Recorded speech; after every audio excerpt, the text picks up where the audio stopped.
Good morning, madlang people! Iyan po ang ating niluto kagabi. So, nagluto po ako ng loming Tagalog. Lomi po ng mga taga-Pasig. Ayan po.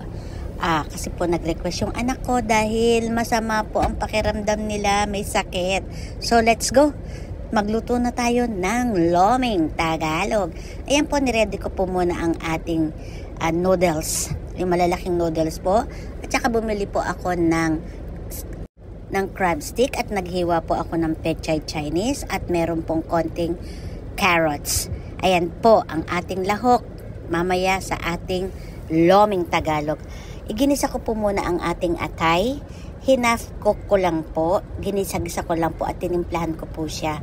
Nilagyan ko po siya ng paminta, ng bawang, ng sibuyas at saka po nilagyan ko ng konting magic sarap. At saka ko nilagyan ng konting patis.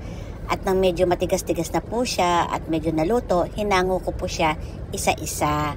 At mamaya po is lalagay natin siya sa pinaka-toppings ng ating loming Tagalog. Ayan po, nagpakulo na ako ng tubig. Ayan po yung aking tubig na nilagay.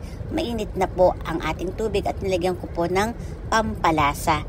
Nilagay ko po ang ating noodles, ang gulay at ang crab balls. Pinagsama-sama ko na po kasi madali lang po yung maluto. Isang kulo lang po yan. At nilagyan ko po ng itlog. Ayan po ang pinakasarap. Pinakamasarap sa lahat.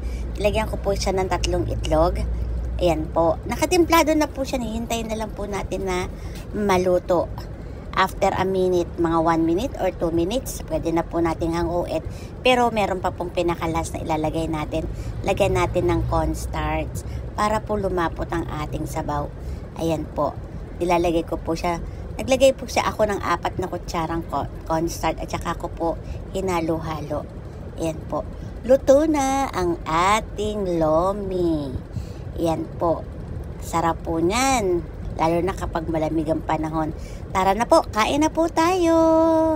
Mga kapamilya, kain na po tayo ng lomi. Yummy. Follow for more. Bye-bye.